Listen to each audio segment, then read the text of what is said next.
The year was 1985. Parliament in West Germany ruled it illegal to deny the Holocaust, and Hans-Peter Beck completed a 51-day journey from Western Australia to Melbourne via unicycle. Following the signing of the Sino-British Joint Declaration, Britain agreed to return Hong Kong to China in 1997, and Super Mario Bros. Was released for the Nintendo Entertainment System. And in other world news, one of Japan's most well-respected filmmakers unveiled his final epic-scale film on the world. But Jesse never saw it, until now. This is Movies I Missed, 1985, Episode 7, Ron. I'm Jesse Munoz. And I'm Ryan Miller. This is Movies I Missed, 1985, Episode number 7. Today we're talking about the movie Ron. You couldn't have prepared for this a little better? In my you head, knew I've the been recording going over was it. coming. Before we started, I watched YouTube videos to see how different people pronounced it. I got a lot of rands, not gonna lie. Really? But we're gonna go with, including Mr. Ebert himself. We're gonna go with Ron. Released December 20th, 1985, with a running time of 2 hours and 40 minutes. I want to give a warning that we will be discussing all aspects of this movie. That includes spoilers. Ron is a 1985 epical drama directed by Akira Kurosawa. Inspired by King Lear and Japanese history, the film follows Hidetori Ichimonji, an aging warlord. Gosh, the chuckles don't help. An aging warlord who decides to divide his kingdom among his three sons, believing it will bring peace. Instead, his decision ignites a brutal power struggle as betrayal, ambition, and vengeance tear the family apart. As Hidetori descends into madness and war consumes the land, he is left to witness the destruction of his family and the empire he once ruled. この国の主は殿か、それとも楓の方か。この国はね、殿には仕えたが、楓の方に仕えた覚えはない。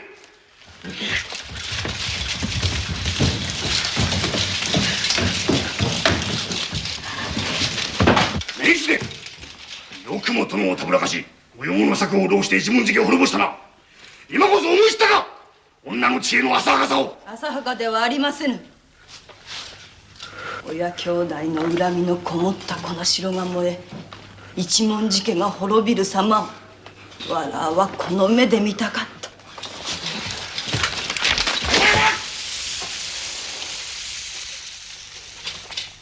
Couple of plugs. Moviesimissed.com is our website. Make sure you check that out. All our shows are hosted there. You can get links to our Instagram and our YouTube, both at Movies I Missed Podcast. Subscribe, follow us. And we're available anywhere you get podcasts, Apple, Spotify, anywhere. I think we got those all available there. So check that out. All right, Ron, you actually had seen this movie. I think this is one of the few that I chose. I had not seen this. Oh, you hadn't? Oh, okay. No. Yeah, I couldn't remember if I had. Maybe like 12, 15 years ago, I watched like a whole bunch of Akira Kurosawa movies. And frankly, a lot of them run together in my head because it's a lot of like samurai movies. Sure. So I wasn't sure if I had seen this one or not when you first picked it, but I had not seen it before. Oh, okay. Cool. I'm excited about that.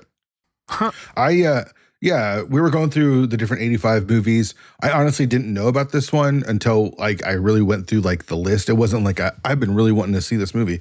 I really like the movie that I've seen from Akira Kurosawa, which is Seven Samurai. That movie's awesome. And I know he's got a ton of movies that I should see, like Yojimbo and Rashomon and stuff. But when I saw that it was available for us to choose for this year, I thought it would be a good opportunity to like see something that might be worth our time. You know what I mean? Mm-hmm. So I don't have a huge history with him. I'm pretty sure that we watched Seven Samurai for Sidetrack when we were doing that. Yep, we did 2 years ago. And that was kind of my introduction. And I know of him as a legendary director. You know, he's the director that so many directors have talked about. George Lucas is obviously hugely influenced by him, or was when he was creating Star Wars. So I feel like there's a big hole in my movie watching history that doesn't have a lot of Kurosawa in it. So I thought that'd be a good good way to rectify that with this episode of the podcast. What about you? What's your history with him? Well, like I said, I feel like somewhere about maybe 12 years ago, back when I still used Facebook regularly, I had posted on there like one of the few like major directors that everybody talks about that I kind of feel like I, haven't watched much of anything by is Akira Kurosawa. And I have a friend who I know through the comic store where I work named Matt, who is a big Kurosawa fan. And he basically like the next day showed up to the comic store with like 10 Criterion Collection DVDs of Kurosawa movies and was like, here, borrow these. And so I borrowed them from him, and over, however many weeks I watched them all. So I've seen, let me see, 1, 2, 3, 4, 5, 6, 7, 8, 9. I guess this would be my 10th Kurosawa movie I've seen. And, when we watched Seven Samurai, that one was definitely like a bucket list movie for me. Like a Wall of Shame movie, because it is like the Kurosawa movie everybody talks about. And, I always wanted to see it, but it's like over 3 hours long, I think, and I just hadn't gotten around to it. We watched it for the show, and it's for Sidetracked, and it's one of those instances where, like, there was no reason for me to expect I wasn't going to like it or anything, but, like, when I finally watched it, I was like, God, this is good. Like, I guess because it's, like, an older movie, it's black and white, it's a foreign language, it's this epic length thing. There was like a part of me that thought it was going to be boring or stuffy or something, but it's really not. And it's like super entertaining. It's a great story, very well made and everything. And, I wouldn't necessarily say I'm in love with everything the guy's done. There were a couple of his movies that I've seen that I'm not crazy about. Like, a lot of people would probably judge me harshly for saying this, but like Yojimbo is one of his classics. It's the movie that they kind of stole the premise of it for A Fistful of Dollars, the Clint Eastwood movie. I don't love that movie, but then there's a sequel to Yojimbo called Sanjuro, and I actually like that one a lot more. That one like has more comedy in it, and like I really liked that one. So, a lot of the stuff he's done is like that period samurai kind of stuff, but then he's also done movies like The Bad Sleep Well, which was more of a modern movie for the time that it was made. And like some of those stories I even find kind of interesting. But yeah, I'm by no means a scholar of Akira Kurosawa, and there's still plenty of movies he's made that I haven't seen, such as, up until now, Ron. Yeah, he doesn't actually have a huge list. I think it's like 16 or something movies. I don't think I would have guessed it was more. Yeah, I don't think there's a ton of movies that he directed. Let's see, 1, 2, 3, 4, 5, 6. I'm looking at him more. on... There's more. I was going to say, I'm looking at him on Letterboxd, and there's 20, 28, probably 32-ish that they have listed on Letterboxd. Yeah, okay, so he was making movies. His first movie came out in 1943, and his last movie came out in 1993. One that actually, because of this movie, interested me is Dreams. Have you seen that one? His next movie after Ron? I have not seen that one.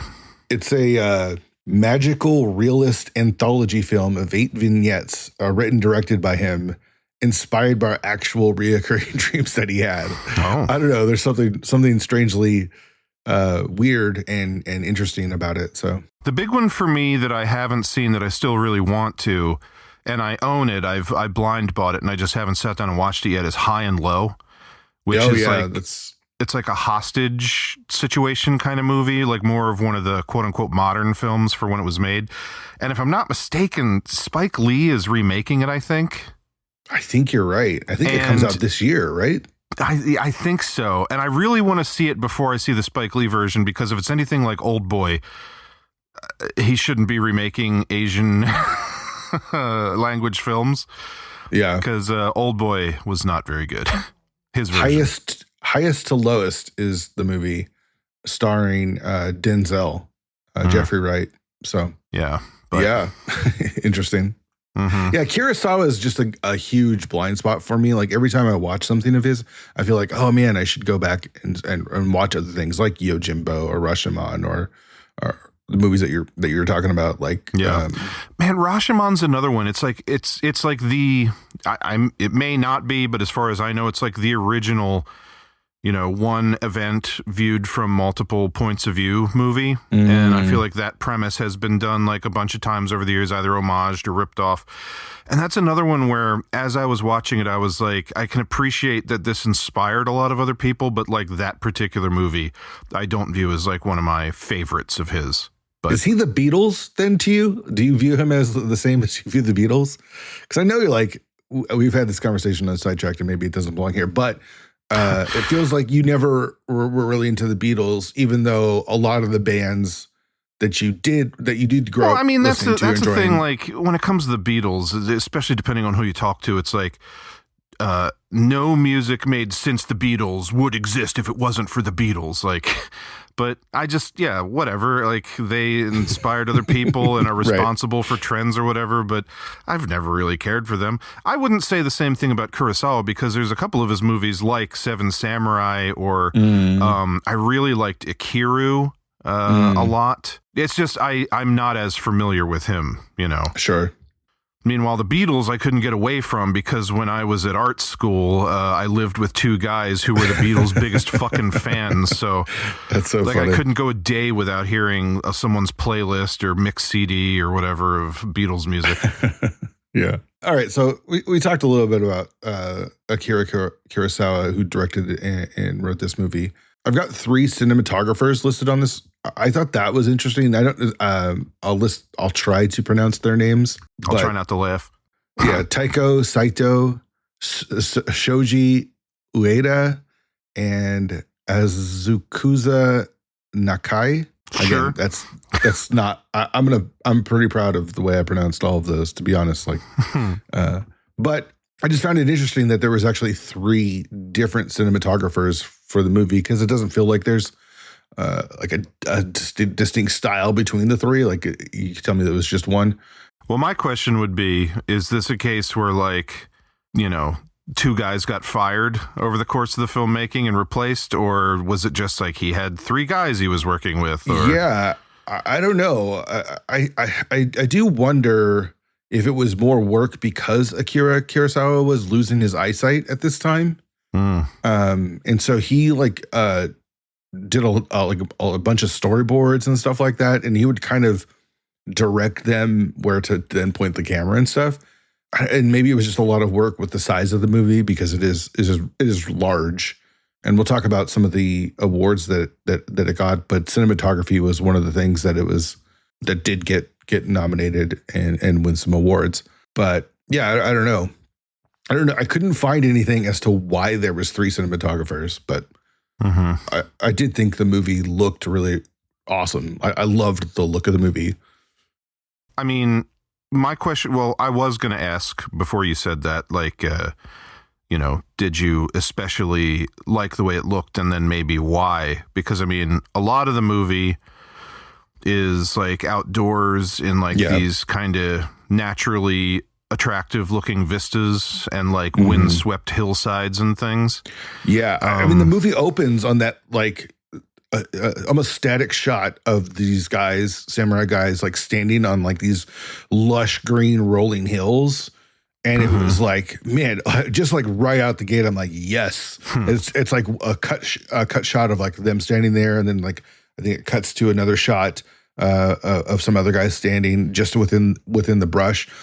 And it was just like stylistically, like looks cool. Like, yeah, you can take a picture of that stuff of nature and make it look good, but the way he framed everything and the look and like the vibrance of the grass and the sky, I don't know, and the colors of the costume as well, all played well together, and I felt like that just continued throughout the movie. So yeah, I definitely took note of the cinematography. Something that I was actually thinking about right at the beginning of the movie is it kind of opens with that scene of the guys on horseback hunting like warthogs. And did you think of Princess Mononoke? Well, yes, but that's not what I was gonna say. Okay. It's kind of like, it has the opening credits and all that, but then like kind of the first shot of the movie is just like this warthog and it's just like kind of wandering through the grass. And I mean, it's an animal. I doubt that they really had a trained pig. Oh, they definitely killed that pig for sure. Well, I was just going to say, like, you know, it's kind of wandering, and it's this long shot, just like establishing shot of the pig, like wandering kind of towards the camera. And at some point it's going to like walk off frame, and in a way that feels so unlike modern filmmaking, the camera just like turns to follow the pig, like to keep it in frame. And I was just thinking about it, like once upon a time, if you wanted a pig in your shot, you just had to put the pig in the shot and hope you got it, or like try 17 times until it was Right. perfect. Whereas nowadays, like you'd imagine that would be like some locked off camera shot, and they'd probably CG the fucking pig so it goes exactly where they want it to. And I was just immediately thinking of like, you know, you like Akira Kurosawa, even if you don't know a lot about him, it's like he's one of these names of like, you know, the most well respected and beloved and important like filmmakers of all time. And his movie has this shot that you'd almost view as imperfect because they kind of just suddenly had to turn the camera to follow the pig. But it's like, that's just how movies used to be made. That's like, Totally. it's like, it stuck out to me because movies have such a specific way of looking nowadays, and they couldn't be that way in the past. And it's like, I don't know. I thought it was interesting that this movie just opened with like someone having to track a pig. Right. No, the naturalistic, the imperfections. I feel like what CGI has done, and this is not a rant against CGI, because CGI is definitely used well in a lot of movies, but despite even like the big ones, is we've gotten rid of, or we've lost track of the happy mistakes or the happy accidents, or you know what I mean? Like it feels like we have to everything has to be perfect. And that sort of shot that you're talking about to open this movie is great. Like it's great. It just feels way more natural than something that completely staged. Yeah, it just got me to thinking of like, even, you know, I'm a big fan of action movies, and these days, you know, you'd think it'd be like action movie fan paradise with all the John Wicks and whatnot, but there's almost this feeling that like everything like post Matrix is like so perfect and like expertly choreographed, and like they have these long intricate takes that they rehearse like 17 times to be able to get like one long shot of Keanu Reeves doing exactly the right thing in exactly the right place. And you see enough movies like that because everything action is inspired by that now, and it's like everything almost feels too sterile. And even though like the choreography and the things that they've planned out in advance look cool, it's like, I don't know, it starts to feel old and boring at a certain point. Like everything's just the same and everything's too perfect now. And yeah, there's this weird feeling of like, I don't know, this movie was really good without having to have like CG fix everything. And Totally. Like, can we not get back to that, save ourselves a couple of bucks? Sure. I love the big battle scene that we get at the castle. Where they cut out all the sound and it's just the music? Yeah. That was super fucking cool. So good, man. And again, there's some probably imperfections or whatever if you like go frame by frame or really, really study it. But like all of the blood and all of the bodies and just the number of people and horses and everything that they have there. Again, this is 1985. So things have advanced quite a bit, but it's not, you know, there's no computers to fix any of that stuff. There's no fake people.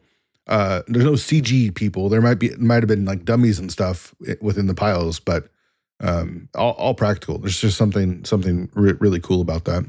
Yeah, I thought that scene, the way that it was the music with the visuals and none of the like screams and like shouting and stabbing and clanging metal and everything. I thought that scene was really cool. And that's another moment where I was sitting there and I was like, I wasn't expecting this. It's super effective. And like, when's the last time somebody tried this? Could somebody get away with this in a modern movie, or would it be like too weird for a modern audience? I completely loved it. Yeah. Let me ask you this. How familiar are you with the Shakespeare story, King Lear? Have you watched any movies or seen a play or read the book? Are you familiar with it at all? If I was on Who Wants to Be a Millionaire and the question was which one of these is an actual Shakespeare play and King Lear was an option, Yeah. I could probably get it with the 50-50. Okay. I know that King Lear is a thing, but I don't know the story. So like, Yeah. I'm watching it, just taking it for granted that, okay, this is the plot of King Lear. I don't know. I'm 100% there with you. Like Shakespeare for me is like Romeo and Juliet, Othello. I think I read in college. There's a couple of them that I there's all these things like classic plays and whatnot, like Hamlet and things like that. And isn't the Lion King based off of one of these? Like, I don't know, maybe. I think the Lion King is like the story of it might even be Hamlet, one of them. Mm-hmm. And I don't fucking know. It's fucking Hakuna Matata, baby. There's singing animals. So the story wasn't an influence. You had no like influence as far as movie starts. I have no clue what it's about. Yeah. I assume there's going to be some guys shooting arrows and swinging swords. That's all I know. Mm-hmm. Yeah. Okay. Yeah. Same boat. I guess we can go over a couple of the actors again. Maybe I'll let you name some of the actors. Do you even want to name the actors? They're Japanese people. I don't want to disrespect them. So they don't deserve to be named because they're not Americans? You did interrupted me. I don't want to disrespect them, but they're not in. None of them that I found were in movies over here, right? Like a lot of them had big careers in Japan. A lot of them worked with Akira Kurosawa multiple times, especially the lead, Hidetora, the old man. Mm-hmm. He was in Seven Samurai and in Yojimbo. He might have been in a couple other ones, but that's all I'm saying. Not that they're not important, but it's me just trying to I say can take Japanese a stab. names. I don't know if I'm going to be any better than you, but I've seen Akira a couple times. I guess he's the main character, the Great Lord. Ichimonji Hidetora is played by a guy named Tatsuya Nakadai. Did you recognize him? I mean, it's been a while since you've seen those movies, right? Yeah. Yeah, I mean, I've seen each of them once. Yojimbo was probably like going on 15 years ago, and Seven Samurai, I mean, how long ago did we watch that for Sidetracked? Yeah, it was a long time ago. It was towards the end of our run, but still, I mean, we stopped that show like 2 years ago. Yeah. I didn't recognize him. But so I guess for the sake of simplicity, so he's like the Great Lord. He's in charge of, he's basically the king of the land. He's essentially, King Lear. He's essentially the king. And so he's getting older and he decides to step down, and he's got 3 sons. So the oldest son they call him Taro. He's played by an actor named Akira Terao. Then the second son is Jiro, played by Jinpachi Nezu. And then the youngest son is Saburo, played by Daisuke Ryu. Mm-hmm. And because the oldest son is the oldest, he's basically like, I'm passing on all of my, like, the power, the control to you. And I didn't 100% understand how all this was supposed to work, but he's like, I'm going to keep my title and I'm still going to have like 30 men in my employ, but I'm going to move out of the main castle. And then there's these 2 other castles that he gives to the other 2 sons. And, considering the way royalty fucking works, that seems to make sense. But then Saburo, the youngest son, he pipes up when Hidetora makes this announcement, and he makes a big stink about it. And the way the scene played out, I thought it was more of like he's the asshole. Exactly. I thought, he's starting all this bullshit for no reason. He ends up getting exiled with another guy named Tango, played by Masayuki Yui.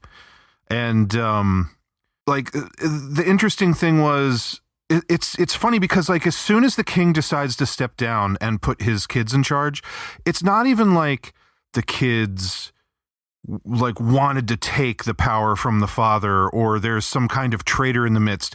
It's just like they're young and selfish and stupid enough that as soon as they have the power, they fuck everything up.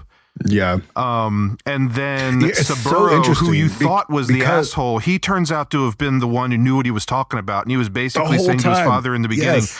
I know what's going to happen.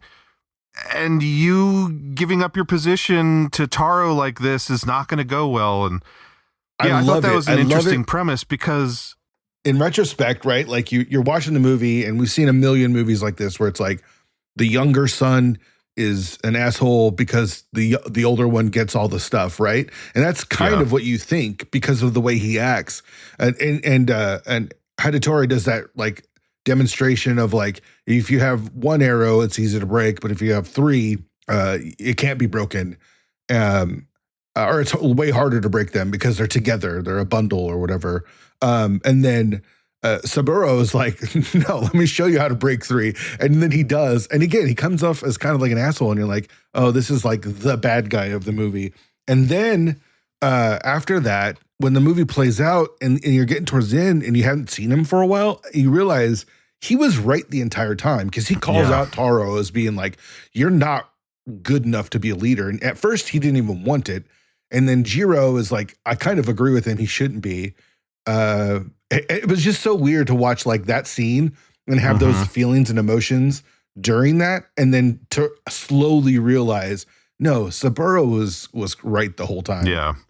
Yeah, because like you said, Taro doesn't really want the power. And then as soon as he is in charge, he is just like a weakling who is controlled by his wife, who is Lady Cade, was it? Or yeah, I'm not exactly sure how to pronounce that one, but played by Kade. Miko Harada.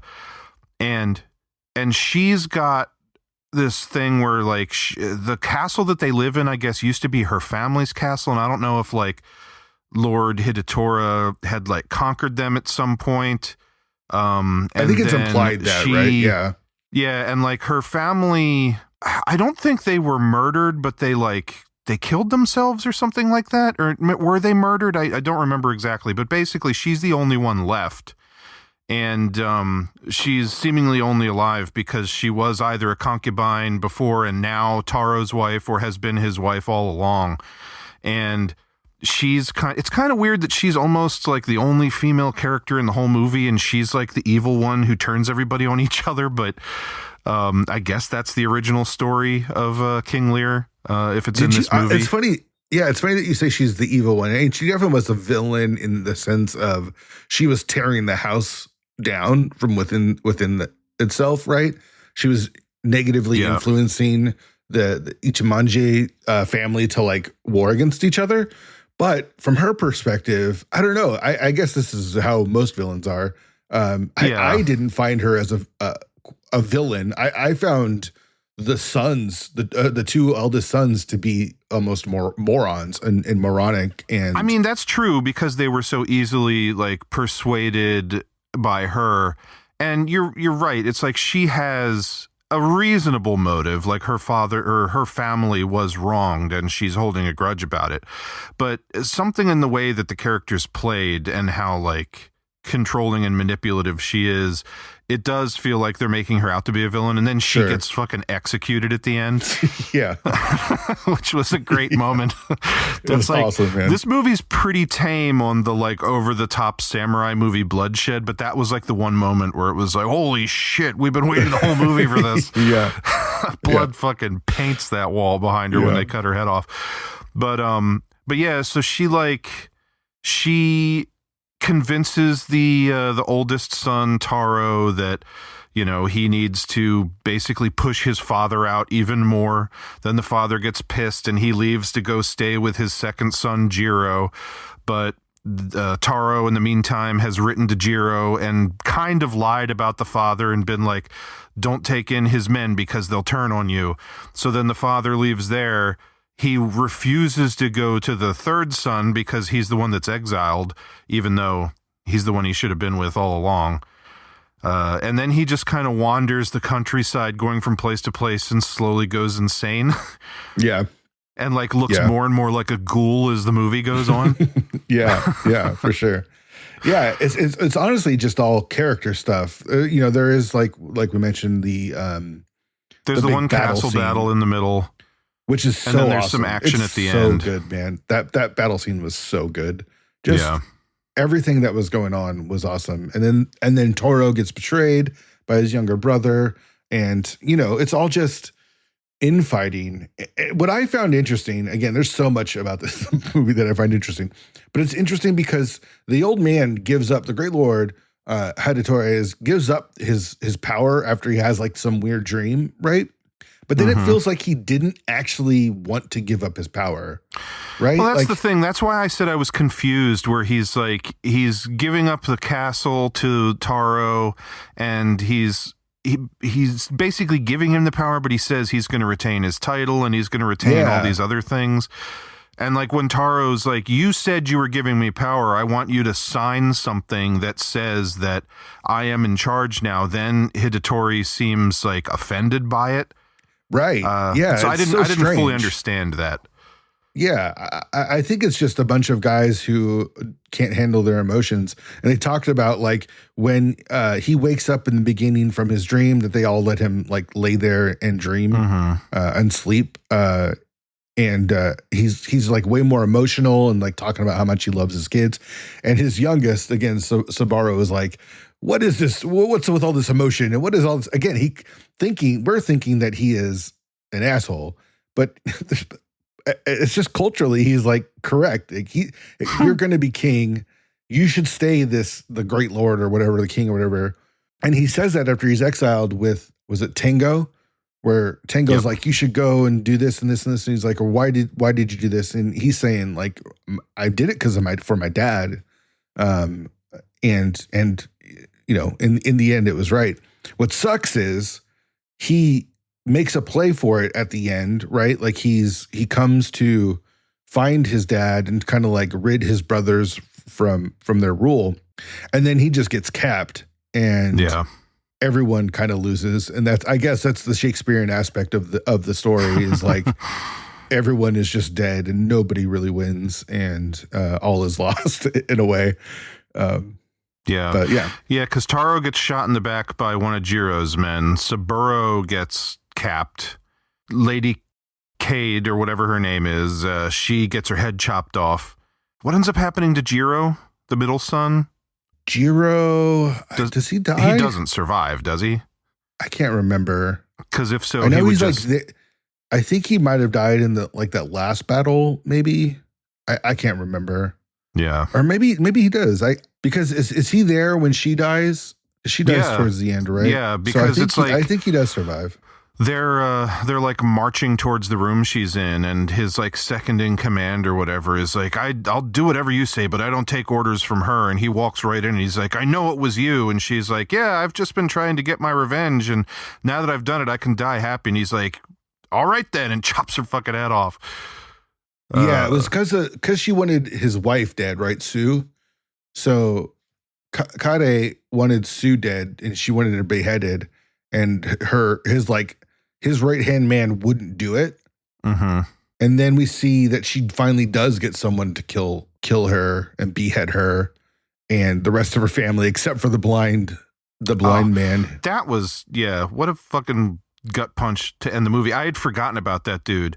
And then it's that wide shot, and I'm like, is that someone standing on the cliff in the background? And when they cut in on him, I was like, oh no. Yeah. So it's just the blind dude all alone on top of this cliff. Because both of the women were like, we'll come back for you. And then they both get their heads cut off. Oh. Yeah. It's not a feel-good movie per se. No. Okay. Because when Saburo dies, Hidetori dies too. He when like his good son is murdered, he just like collapses dead on top of him. So everybody basically dies. Yeah. And in Wikipedia, in the plot synopsis, after she confesses her plot was to revenge against the entire Ichimonji clan, she is killed by Kurogane. Jiro, Kurogane, and all Jiro's men subsequently die in battle. Funeral procession is held for Saburo and Hidetori. Meanwhile, left alone in the castle ruins, Sumaru trips, dropping the Amida Buddha image Sue had given him. The film ends with the distant shots of him silhouetted against the castle landscape, which is like hauntingly beautiful. You know what I mean? Like, and sad. And this is pretty fucking depressing. Dude just like almost tumbles over a cliff because he can't see, and then they just like pull out on him, and it's like, all right, bye. Right. That's the end. When she said she was going to go back for his flute, though, you knew she was done, right? Yeah, totally. She was done. But like I said, by the time everything else happened, I had forgotten about him. So when it cuts to him in the end, I was like, oh, I didn't need this. Yeah.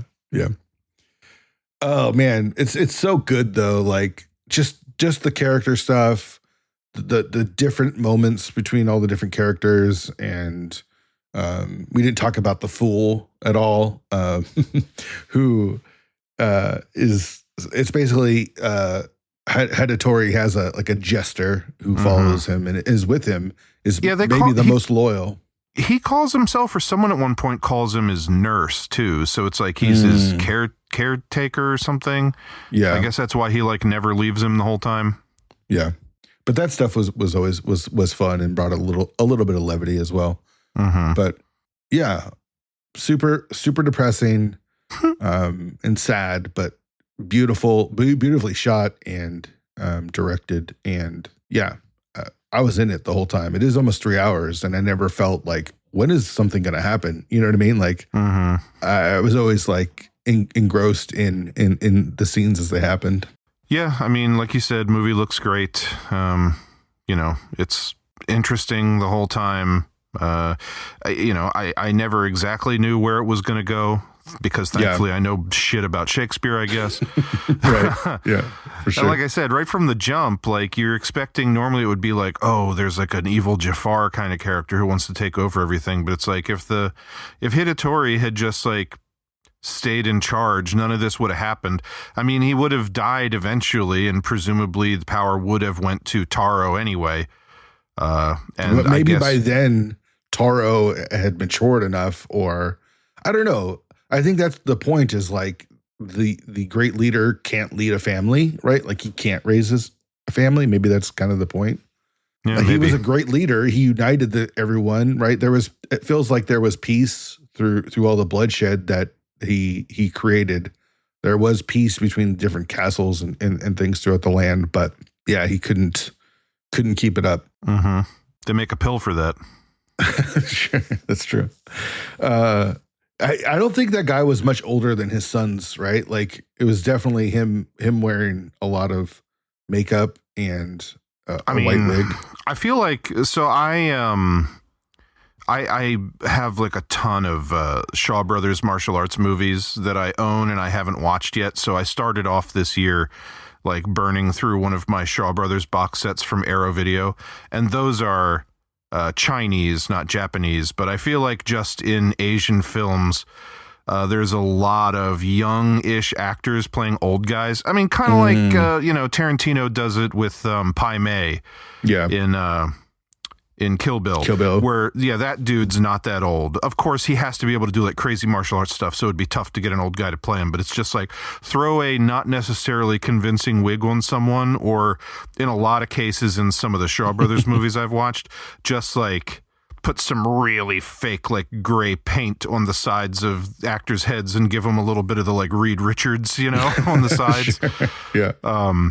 But yeah, they went heavy with the makeup at some point. Like I said, he kind of ended up looking like the undead, as mmany lines as they gave on his face, and how like deep his fucking cheekbones were, and yeah. But I don't know how old he was, but I assume not nearly as old as he was supposed to have been. The character, yeah, he was supposed to do some spry stuff. Like he looked like a badass when he like shot that guy out of the arrow, or out of the window with the bow and arrow. When there was a little brawl, and like everyone looks up, and there he is, like half hanging out the window in a cool ass pose. Yeah, I mean, he's riding horses, he's running around on hillsides. There was that hilarious moment where the fool was like, we have to go around unless you expect to jump off this cliff, and then he just jumps off the fucking cliff. Yes. That was when he had like lost his mind, though. For sure. Like, yeah, that was funny. Yeah, I'm trying to think. I just keep going back to that battle because it's kind of unexpected, right? Like his men, he's got like 30 of the fiercest warriors. his kids say like each one of them is worth like 1,000 regular warriors because they're so good. And then they get kind of bamboozled, get tricked into being comfortable in this castle, only to be wrecked by the two oldest sons attacking him from behind. And yeah, they and go it's to fucking town. utter chaos in that place. Yeah. I mean, just the amount of fucking flaming arrows and the goddamn rifles firing, and it's chaos. Like the Hidetori ends up going up in the top of that tower, and he just sits down, and there's just like I'm like there's bullets ripping through every wall and arrows flying in every hole, and I'm like, how did none of them hit him? Yeah. And I think in that scene, it's like right before he kind of he loses it a little bit. He's like gonna commit seppuku, and he like can't find the blade to do it with. And I think that's the thing that kind of drives him insane, is he like wants to kill himself, but then he can't find the blade, and so he just like goes a few screws loose and just like wanders off into the nothing. Yeah. It also shows how weak his sons were when he kind of walks out of there and they just let him go. Right? Like I guess they were thinking, well, he's no threat to us anymore because he's gone insane or whatever, I guess. But also they just couldn't, one of the sons looked sad. I think the other one was dead at this point, but the middle son almost looked withdrawn or sad, or like, this is who my dad is. I can't take him out. Maybe that's just my interpretation, but it really felt like, especially that guy had no balls. The second son, Jiro, who was married. Yeah. Jiro. And then, he wears his older brother's armor as like quote unquote respect when he meets Lady Kade, and she calls him out on it and basically calls him a bitch. And then, he falls under her thumb as well. Yeah, totally. They sleep together, and she's like, "Oh, I can never let you be with another woman." And he's like, I'm married. And she's like, "She must die." Yeah. Oh man, I did like the scene too where they allegedly brought back her head, and it was like the stone fox head. Oh yeah, that was really good. Mm-hmm. All right, let's talk a little bit about budget and box office. This one's a little tough because it was the numbers for it just aren't as public. Again, it was 1985. The budget was between 11 and 12 $million. It was co-produced between France and Japan. And this is according to Wikipedia. I couldn't really find much on like Box Office Mojo or some of the other box office websites. According to Wikipedia, it earned $12 million in Japan and $2.4 million in France. In the U.S., it was released in December and grossed $3.7 million in its first 4 weeks. So I'm guessing that in America it was pretty limited. It's gone on to gross more because it was re-released recently a few years back, and obviously now in hindsight with the respect that Kurosawa has, more people are going to go see it, but it made approximately 19 million. So not a huge success. It's always interesting when you see guys like Kurosawa or even like Scorsese now, who's like are acclaimed, hugely acclaimed, made some of the best movies of all time, and still have a hard time getting funding for a movie, right? Like at this point, he'd been making movies for almost 40 years, right? Like he started in the 40s and this was in the 80s. So, been making movies for a long time and still had trouble getting this made. It took him quite a while to I think that's a problem with auteurs in general, is it's like, no matter how popular you become or how much money you make, it's like you're not going to bow to what the studio wants. So they have to kind of have 100% faith in them. Yeah. And it's like, if you have a Christopher Nolan, he has yet to really have a failure, so they'll dump all this money on him to make this expensive star-studded 3-hour-long biopic of Oppenheimer. Mm-hmm. And then it's like, between that and Barbie, that opening weekend, it's like the movie that saved cinema or whatever. Right. And it's like, I feel like someone like him is a pretty good bet. And, Scorsese has had runs, but for every, Goodfellas, he's got like an After Hours or something that doesn't take the world by storm. It's a good movie, Sure. but it's Yeah. not like this behemoth or anything. I guess the thing is when you get auteurs trying to make large movies that cost a lot of money, I think that's the issue, right? Like The Irishman cost like $250 million, Yeah. or something like that. But I guess Spielberg doesn't have that issue. He can make pretty much whatever he wants. But But I may be off on this. Like, I may be wrong, but it's like, you know, Spielberg, for the most part, when he's going to make a movie that's probably really expensive, it's like a Jurassic Park or something like that, or like War of the Worlds with Tom Cruise, kind of towards the height of his powers or whatever. But then, you know, Scorsese, he's going to spend a shitload of money on like a drama with a bunch of old guys that they're going to use new de-aging technology on. And right. Yeah. it's like, but Yeah. then again, I mean, Netflix comes out of nowhere and is just like, nobody can track our fucking money. We'll spend Spend like whatever. $240 million on you. And who knows how we even decide if we even came close to making that back on you, but we'll do it again with Right. somebody else down the line. Right. Yeah. It's just interesting. So the movie made almost doubled its budget, I guess, is from what we can see. Mhm. Not the highest grossing movie of the year at all, but I think it's Yeah, I mean, it's US also run was like, pretty limited. especially this being a foreign film, like it's hard enough to wrap your head around like what was a big budget and what was a huge box office back then in Yeah. American film. But Yeah. like, I don't know what the average budget for other movies were in Japan at the time. Like if we're talking 11, 12 million for this giant epic with like tons of extras wearing armor and riding horses and stuff, and like these like castle scenes and like intricate costuming and all, does that mean that this was a big budget and like the average budget for a Japanese film at the time was like 5 million? I don't know. Yeah.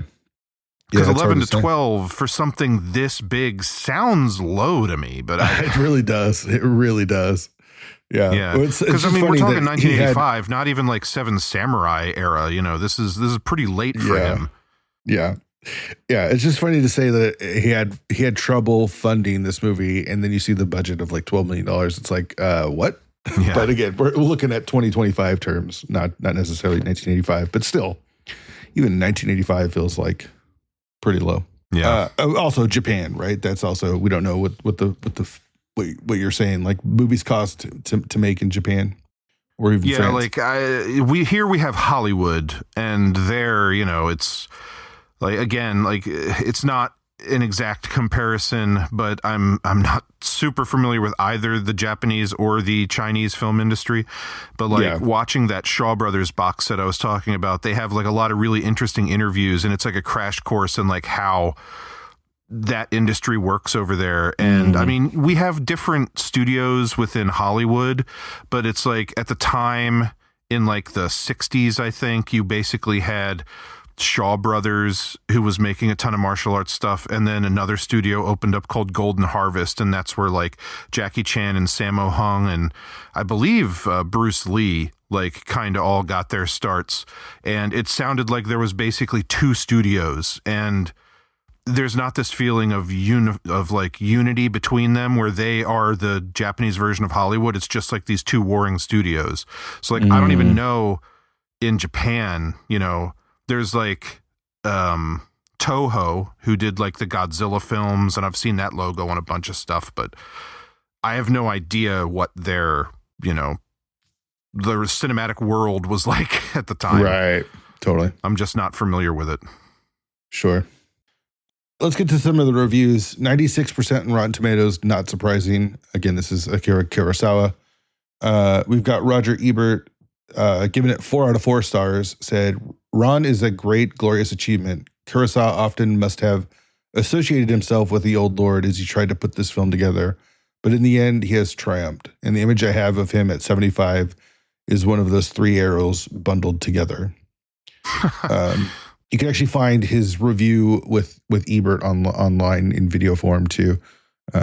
Was a big fan of the movie, and kind of spent a lot of time talking about Kurosawa's age when making this one, and how that played a part must have played a part in making this movie. Like he doesn't think younger Kurosawa could have made this movie, but who knows?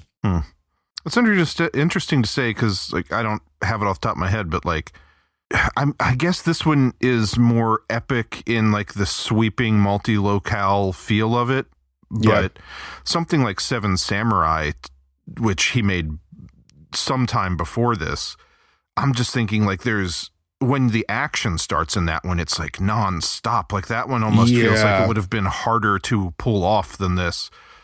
Sure, technically anyway, though, I don't know. Maybe he means like emotionally or intellectually. Yes. I don't know. Yeah, that's what I'm thinking. More along the lines of epically a story of the old man losing his family. You know what I mean? Like I think there comes age has to come with understanding and be able to translate that in a way that works as well as it does here.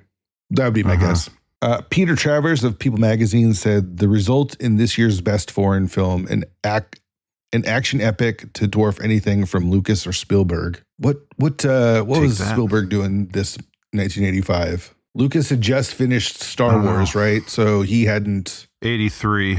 Yeah, so he hadn't done anything and will not do anything for a while. I mean, he didn't even technically. I mean, he didn't direct the second two Star Wars, but I don't know. What was Spielberg up to? What was the timeline of Indiana Jones? I don't even recall off the top of my head. So Raiders of the Lost Ark was 81. E.T. was 82. 84 was Temple of Doom. Did Temple of Doom came out this year or the year before? Maybe Peter Travers is just dunking on Temple of Doom because he didn't like it as much as Raiders. Yeah, that's possible. Yeah, 84 Temple of Doom. 85 he did The Color Purple. So yeah, I don't even know if it's necessarily a dunk on Lucas or Spielberg, but more of a try to praise Kurosawa. He called them out literally by name. That's true. All right. David Robinson of the UK Times said, at a time of faltering faith in the cinema, as in so much else, which is just a funny sentiment in 1985 compared to 2025. I mean, I guess that just goes to show that regardless of the year, in the moment, people think that cinema is going downhill and it's never going to be as good as it used to be, you know? Yeah. I read that. I thought that was pretty funny because we are in a time where, especially theaters, or people going to the theater is hugely down. Like 2025 is like one of the worst years as we head into April as far as box office performance. But anyways, at a time of faltering faith in the cinema, as in so much else, this venerable giant has revealed new possibilities in the art of renewing the forms of classical tragedy with startling relevance for our times and condition. Ron is a landmark in cinema history. So big fan over there in the UK. See, that guy knows how to praise something without taking disparaging anybody else. Yeah. Unlike our pal Peter Travers over at People magazine. Yeah. All right. You hear that? Those pages turning. I got myself a Leonard Maltin 2015 movie guide. I was wondering what that note there in the document it says see page 1154 meant. Yeah, that's 1154. All right, here was what Leonard Maltin from, again, the 2015 movie guide has to say in book form. I actually have the book. Yeah, are we going to play the Leonard Maltin game after this? If I remembered maybe how to do it. Beautifully filmed adaptation of Shakespeare's King Lear with Nakade as a warlord who turns over his domain to his eldest son, inducing a power struggle by his two younger sons. Slowly paced and overly expository at the start, Epic picks up with two superb battle scenes. Harada is excellent in supporting role as the most evil of women, getting her just desserts in violent fashion. Oscar winner for costume design. 3.5 stars. So, all right. See, he thought she was evil too. Yeah, it is interesting. Like again, that's the thing is like I'm not saying she doesn't have a reason to be pissed off, but within the context of this movie, she is like the way she plays her. She's straight up evil, like manipulative, for sure. vindictive, and again. I get it. If the movie was from her point of view instead of the family that she was ruining, I would fully be on board. But yeah, in this context, from this point of view, she the bad guy. I think when she asks for Sue's head, I think that's the point of no return as far as a villain goes, right? Like, it's one thing to get revenge on the father and even the sons, but to take an innocent woman's head, right, as revenge, I feel like is what the turn of I mean, you being a she villain. turns Taro on his father, and then when Taro, her husband, is killed, she immediately seduces and starts to control the person who killed her husband. And then when she wants the dude's wife murdered and someone doesn't do it, she's like, you're not going to see this pussy again until you get her dead. Like, and she's like, that's basically what she does. And then she locks herself away like a fucking warlord and just sits in that room and dictates what needs to be done. Yeah. Do you agree with Leonard saying that the beginning was like overly expository? Because I didn't find that at all. Like I found no fat on the bones here. Even with its length. Not necessarily. It's one of these things where, again, going into it not having any clue what the story of King Lear is, it's like, you get your little, they're hunting, and then they sit around and have a conversation. Dude falls asleep, and then he wakes up, and there's just like another conversation, and it's like, you don't fully have a feeling for who everyone is or what exactly the situation is, and they go right into like, dictating the terms of where the plot's going to go, like him giving the power and all. I wonder if that's what he means, is like, to start off, it's like 2 big dialogue scenes before you really even have a chance to get to know who the characters are or anything. Yeah. I mean, I was able to follow it, but like maybe they could have done a little more show, not tell in the very beginning somehow. I'm not sure, but I didn't have a problem with it. I guess I can see where he's coming from. Sure. Because it is like, especially in the beginning, you like, I don't know any of these actors. So like it's not like I'm able to be like, okay, I know Keanu Reeves is this guy and I know James Caan is that guy or something. And like, they're throwing out these names that it's like a bunch of names given to us all at the same time. It's like a group of people sitting around in a group. I'm having trouble keeping track of who's who to start. And like when the movie gets going, it's easier to follow who's who and who's where. But yeah, in the beginning, it is just a lot of like info dump, I guess. Sure. Yeah. Yeah, I get that. But again, I wouldn't knock it a half star. I quite enjoyed it. So yeah, I mean, I wouldn't either, but it'd just be like, imagine if like, I don't know, if the first scene in The Matrix was like the scene where they all sit down to eat. And the very first thing you're seeing is like everybody's introductions, and you're trying to remember who's who and what all the relationships are. And like they're introducing the whole premise of The Matrix, like in that dinner scene. Like it would be a little tougher to keep track of, maybe. Yeah, for sure. I get it. As far as awards go, has a couple of nominations for the Academy Awards, nominated for art direction, cinematography, and director. It won for costume design, which Leonard Maltin correctly pointed out. It had a nomination for best foreign language film in the Golden Globes, and then had a bunch of nominations for the BAFTAs, which we've kind of discussed in the past. BAFTAs are just the British Academy Awards, regardless of where it's made. It won best foreign language film, best makeup artist, and then was nominated for cinematography, costume design, production design, and adapted screenplay. Again, not surprising. I did think it was interesting. There was something that I read about Sidney Poitier, who ended up winning the Best Director award this year, really pushed for Kurosawa to get nominated for this movie. You said Sidney Poitier was nominated for Best Director? Yes. It won, and he won the award as well. What was the movie? I don't think I knew he was a director. Let me pull it up here really quick. I only know him as an actor. I think he directed. I'm sorry, Sidney Lumet, not Sidney Poitier. Yep, Sidney Lumet helped organize the campaign to have Kurosawa nominated as Best Director. His only nomination, by the way, for the Academy Awards was for this movie, which won Sidney Pollack. Gosh, all these Sydneys. This is why I'm getting all confused. Sidney Pollack won for Out of Africa. So, a bunch of it was nominated for a bunch of other things around the world, but I didn't list all of them. But yeah, again, not surprising that it has all these like nominations. In the British Film Institute's 2002 Sight and Sound polls of the greatest films ever made, Ron ranked 41st in director's poll. In 2007, the film was ranked at number 28 by the Guardian's Readers' Poll on its list of 40 greatest foreign films of all time. And the film was selected in the BBC's list of 100 greatest foreign language films by 209 critics of 43 countries around the world in 2018. Another thing that I found interesting as far as Oscars go is Kurosawa skipped the film's premiere, angering many in the Japanese film industry. As a result, it was not submitted as Japan's entry for the best foreign language film category of the Oscars. Oh, Jesus. Fucking Isn't that nuts? Politics, man. Yeah. How stupid. Serge Silberman tried to get it nominated as a French co-production, but failed.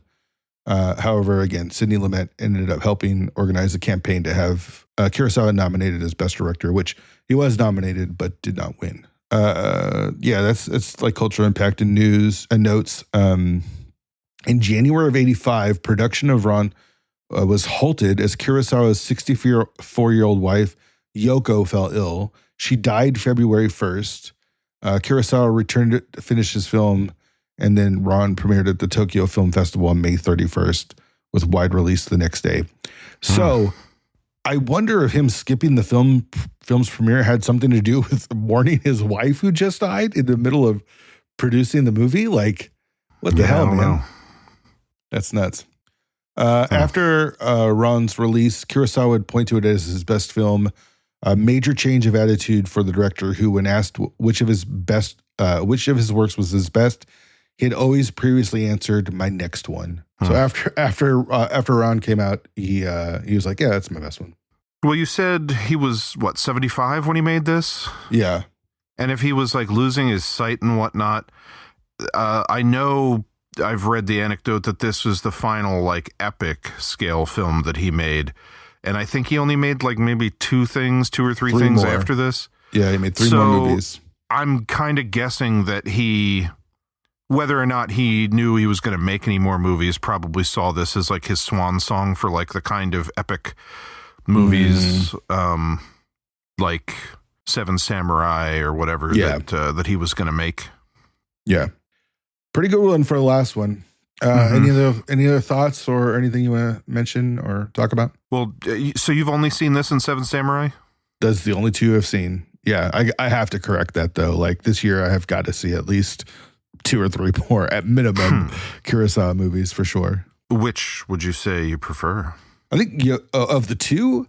Yeah. Oh man, I really like Seven Samurai, but there is something, I don't know, man. That's tough. Which do I prefer? Probably Seven Samurai, but not by much.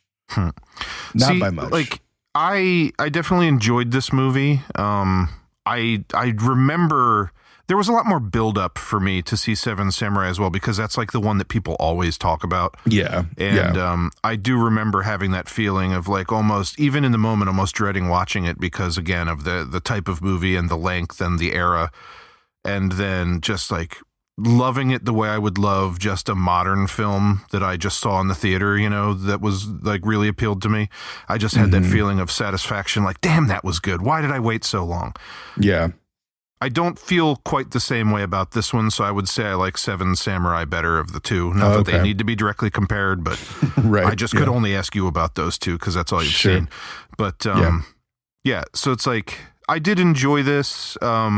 I would say it's one of those weird cases where I almost respect it more than I can say like, yeah, I loved it. But it is a good film, obviously worth the recognition and whatnot. But yeah, I'm you know how much of a sucker I am for like fantasy style movies. And well, this isn't fantasy. It's definitely feudal Japan has a lot of like the stuff that would influence the fantasy epics and things like that. again, the opening shots of them on those hills was just like, man, print those out and put them on my wall. They're so awesome looking. So yeah, like there was a lot I liked about this. And again, maybe it's because it's the only the second one that I've seen. I've got a ton of love and respect for it. And I don't know. Yeah, I really, really liked it. So, but how much more would you have liked it if there really was a woman that turned into a fox and then turned into a statue? maybe, yeah. Maybe say goodbye to Seven Samurai and say hello to Ron. Yeah, if they pressed into the fantasy elements, maybe a little bit more. But yeah, honestly, I loved it. So I'm forgetting now. Is it Kagemusha or Throne of Blood?